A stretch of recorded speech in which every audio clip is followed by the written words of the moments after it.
Andes, portavoz de la información de la nación ecuatoriana.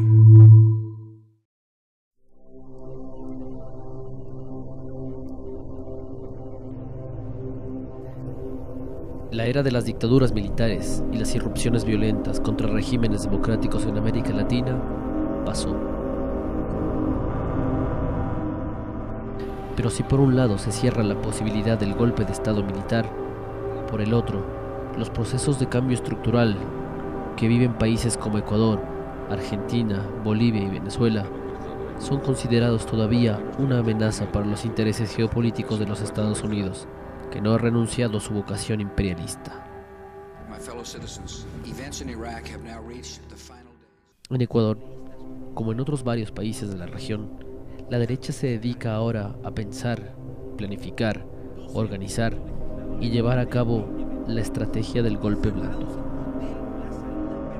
Uno de los elementos fundamentales de esta nueva ideología encabezada por Sharp es la protesta no violenta, la movilización no violenta, la no violencia como mecanismo fundamental, que es lo que le da la característica precisamente de intentos de desestabilización blandos y no duros. Duros significaría el uso de la fuerza, fundamentalmente el uso de la fuerza militar. Hay una estrategia, digamos la estrategia del golpe blando. Hay un señor Sharp, que si usted lo busca en internet va a tener todos los pasos del golpe, de cómo se da un golpe blando, es decir, un golpe sin intervención militar, pero que haga caer al gobierno por movilización popular, desgaste, ataques, toda clase de, diríamos, carteles en las redes sociales, no sé, tu uso de internet. No es nada raro después de los sucesos del Paraguay, de los sucesos de Honduras y por supuesto de los propios sucesos ocurridos en Venezuela en el 2001 y en el Ecuador con el 30S. Así que no es una sombra traída de los cabellos, sino una neblina que efectivamente pesa sobre los procesos latinoamericanos. Este concepto fue introducido por el estadounidense Gene Sharp.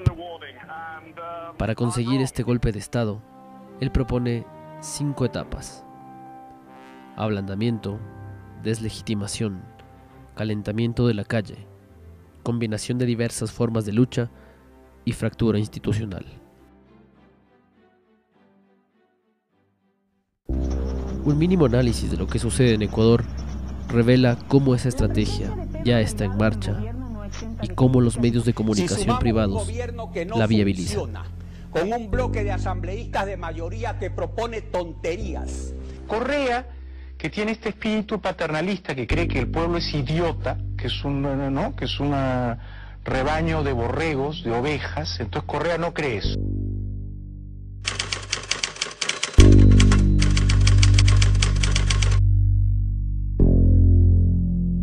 Diario El Universo se sumó una infografía con las supuestas alertas internacionales. Se está dando son intentos reiterados de los distintos sectores de oposición para generar unas predisposiciones, digamos, negativas, para generar lo que Noel Neumann llama el clima de opinión desfavorable a la acción gubernamental, ¿no es cierto? Esto evidentemente es muy difícil de hacer, pero no cuando se cuenta con el favor del sistema de medios privados.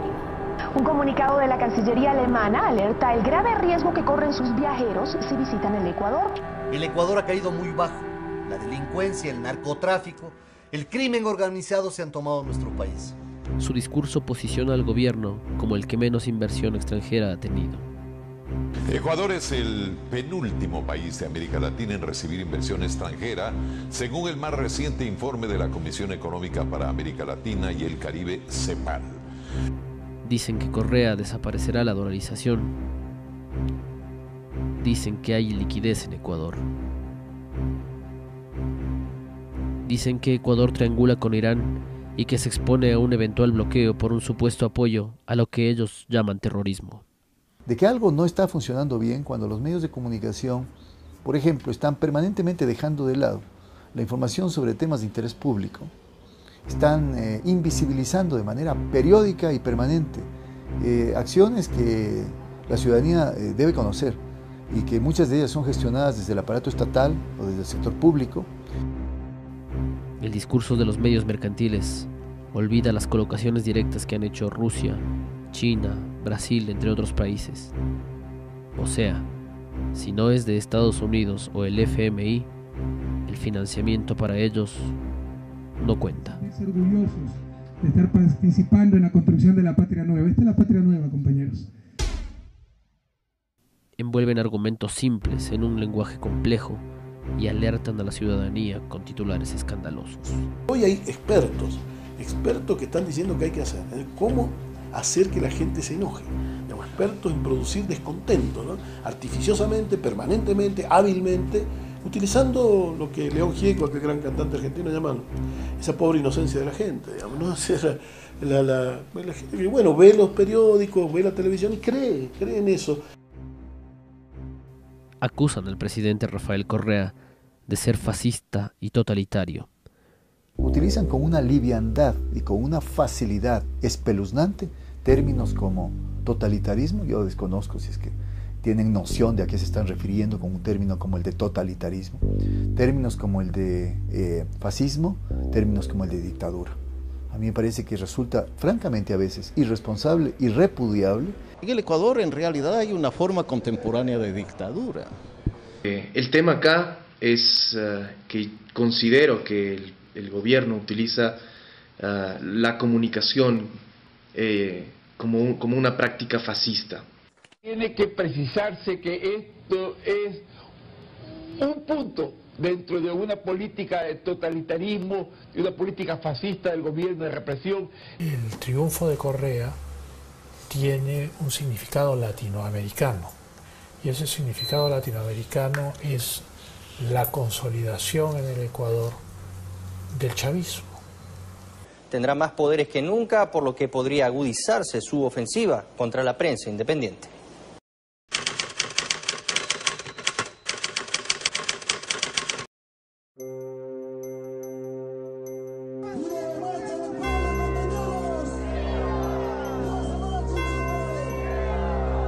La movilización opositora ha sido escueta, pero ha existido. Recordamos la autodenominada Marcha por el Agua y por la Vida. Hace poco movilizaron con engaños a un grupo de estudiantes del Colegio Central Técnico. Quisieron armar un caos con la colocación del monumento a León Febres Cordero en la ciudad de Guayaquil. Organizaron manifestaciones, trancas y tomas de las instituciones públicas encargadas del caso.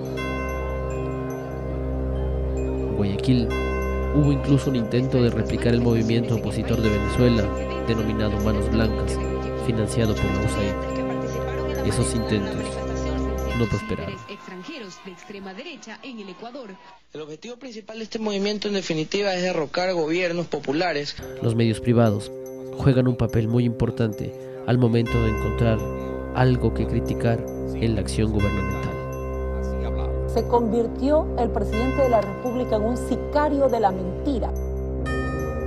Por la audiencia de habeas corpus solicitada por los 10 detenidos del caso Lulucoto. Están acusados de terrorismo por supuestamente hacer explotar bombas panfletarias. La defensa asegura que son inocentes. Ahora la visión es la defensa de los derechos de los 10 muchachos de Lulucoto, ¿sí? Que independientemente de ese primer hecho que yo reconozco que pudieran haber inocencias en algunos grados, en algunos segmentos, ¿sí?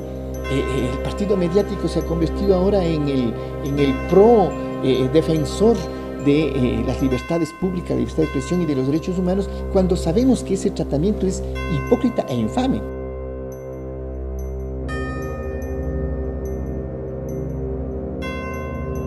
En tanto que en el gobierno de León Febres Cordero, cuando se asesinó, torturó y desapareció a cientos de jóvenes ecuatorianos, legitimaron la acción represiva del terrorismo de Estado bajo el pretexto de defensa de la democracia.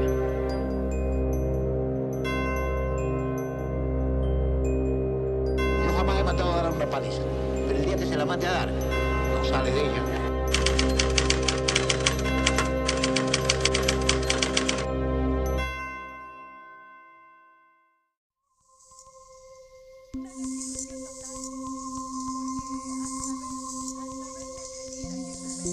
Las operaciones de guerra psicológica también se desarrollan en Ecuador.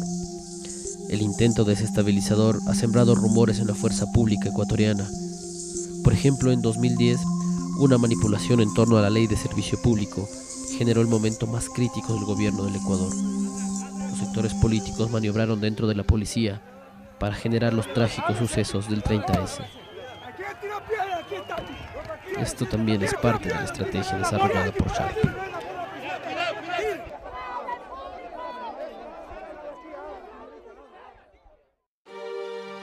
Por estos días, el ministro del Interior del Ecuador, José Serrano, salió al frente para mostrar una conspiración que se gestaba con la circulación en los cuarteles policiales y militares de un documento apócrifo en el que, entre otras falsedades, se menciona una supuesta unificación de los seguros sociales de las Fuerzas Armadas y la policía. Queremos señalar categóricamente que este documento que han difundido los conspiradores de siempre como supuesta propuesta legal o anteproyecto de ley no existe. Hay que hablar de Fuerzas Armadas como hay que hablar de muchos otros temas en el país.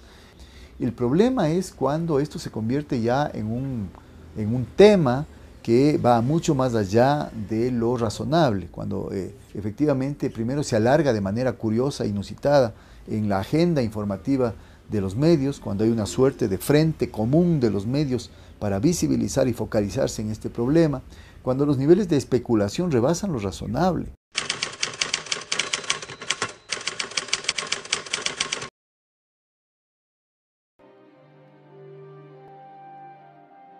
La teoría de Sharp supone que sobre la base de acciones callejeras, tomas de instituciones y pronunciamientos militares, se obligue la renuncia del presidente.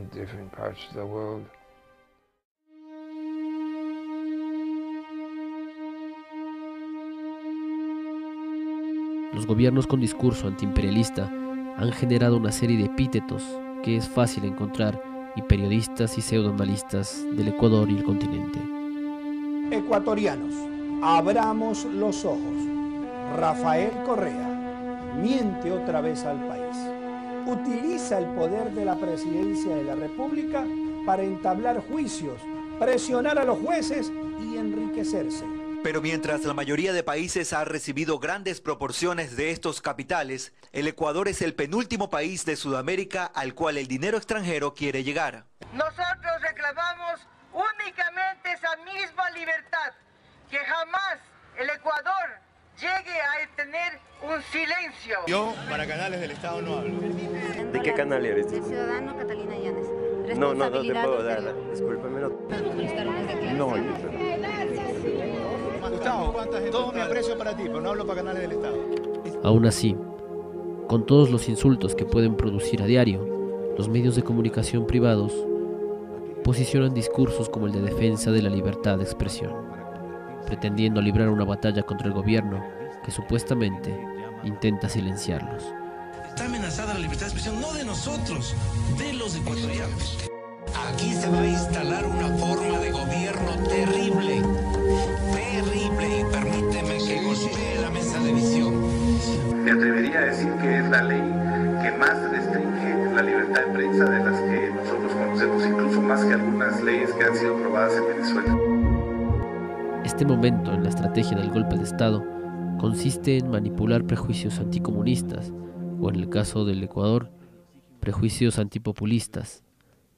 Han impulsado campañas publicitarias ante una supuesta ausencia de libertad de expresión. Todos en contra, y son más de 130 editoriales. Los artículos de opinión han tenido el mismo tratamiento.